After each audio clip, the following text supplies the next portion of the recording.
Hello students, जैसा कि previous video में मैंने आपको पहले 3 चैप्टर की आपको इम्पॉर्टेंट डेट्स दी थी। इस वीडियो में मैं आपको बाकी के जो 2 चैप्टर रह गए हैं उनकी इम्पॉर्टेंट डेट्स दूंगी। आप सबको सिलेबस पता चल गया होगा कि आपको कौन कौन से चैप्टर्स एग्ज़ाम में आ रहे हैं। 5 चैप्टर आपको एग्ज़ाम में आ रहे हैं। Chapter number 1 rise of Christianity, chapter number 2 spread of Christianity, chapter number 3 birth of prophet Muhammad and spread of Islam, and chapter number 10 Jahangir, Shahjahan, Aurangzeb, and chapter number 12 the constitution and the preamble। ये 5 chapter आपके exam के अंदर आ रहे हैं। आप ध्यान रखिए, ये इंपॉर्टेंट डेट्स जो मैंने आपको दी है ये मैंने चैप्टर के बीच में से भी ढूंढकर और पीछे की जो टाइमलाइन होती है उनमें से भी मैंने मिक्स करके आपको ये दी है। तो जितनी भी मैंने आपको इम्पॉर्टेंट डेट्स दी हैं, ये आपकी लास्ट वीडियो होगी इम्पॉर्टेंट डेट्स की। तो इन 2 वीडियोस में जितनी भी मैंने आपको इम्पॉर्टेंट डेट्स दी हैं उनको आपको कॉपी में करना है और एग्ज़ाम के लिए प्रिपेयर करना है। इसके अलावा कोई भी डेट आपको करने की ज़रूरत नहीं है। जो भी आपको इम्पॉर्टेंट डेट्स आएंगी इन्हीं में से आएंगे, तो यही आपकी एग्ज़ाम के लिए ज़रूरी है। अब पेपर में जो है आपकी इम्पॉर्टेंट डेट्स वाला क्वेश्चन डेफिनेटली आता है, तो उसकी तैयारी आपको ज़रूर करनी है। आज हम जो कर रहे हैं चैप्टर नंबर 10 और चैप्टर नंबर 12 की इम्पॉर्टेंट डेट्स करेंगे।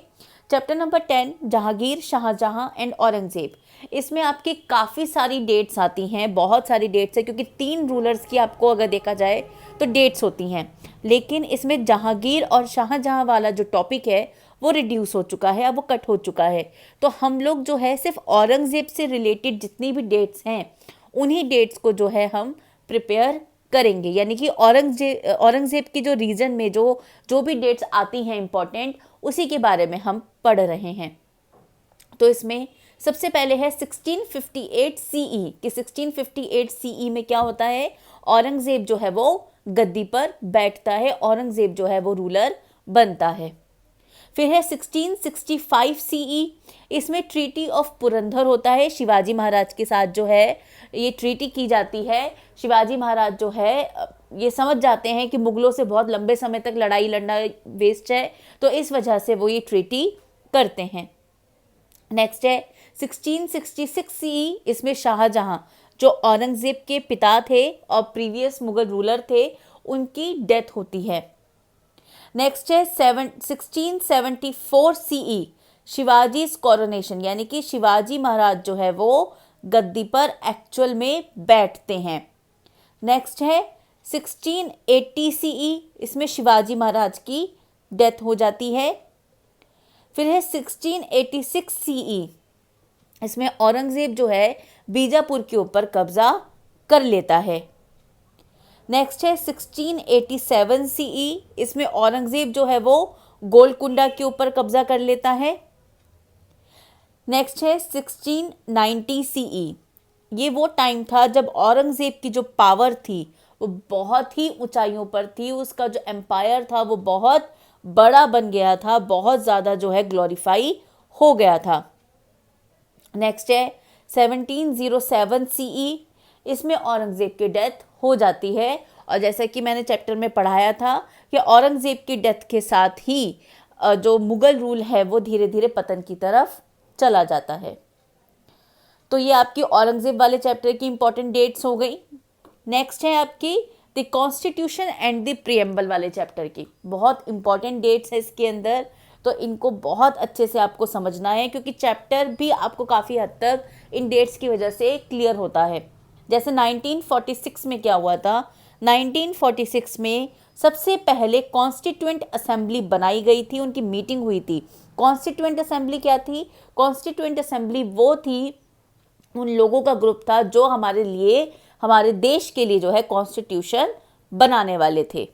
क्योंकि अंग्रेज़ों ने ये शर्त रखी थी कि अगर आप कॉन्स्टिट्यूशन सही से बना लेंगे तभी आपको पूर्ण रूप से आज़ादी मिल पाएगी। तो 1946 में जो है कॉन्स्टिट्यूएंट असेंबली बनती है जो हमारा कॉन्स्टिट्यूशन बनाने के लिए मीटिंग करती है।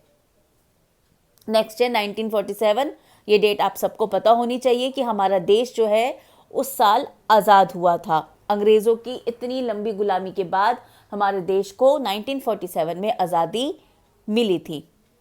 नेक्स्ट है 1949, the constitution of India was passed. यहाँ आपको ध्यान रखना है कि पास्ड और फोर्स में क्या फ़र्क होता है।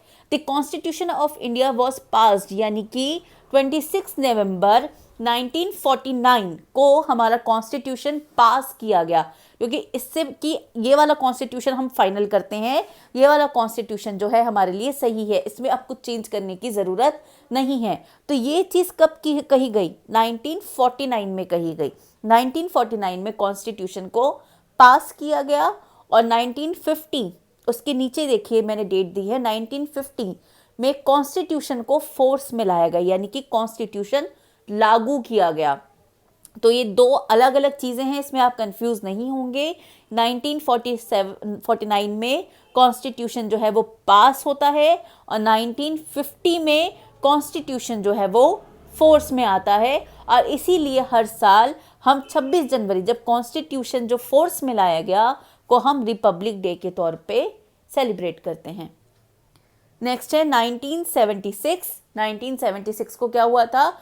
कॉन्स्टिट्यूशन में अमेंडेड हुआ था, यानी कि कॉन्स्टिट्यूशन में जब कुछ चेंज लाना होता है या उसमें कुछ ऐड करना हो या उसमें कुछ घटाना हो, उसको बोला जाता है अमेंड करना।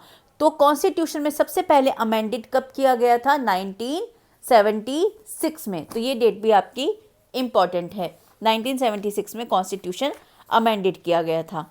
तो आपकी ये सारी जो डेट्स हैं कंप्लीट हो गई हैं, इनको आप एग्ज़ाम के लिए ज़रूर प्रिपेयर कर ले। मैं बार बार आपको बोल रही हूँ, और फिर भी अगर आपको कोई दिक्कत होती है किसी भी डेट के रिगार्डिंग या किसी भी चीज़ के रिगार्डिंग, तो आप मुझसे पूछ सकते हैं।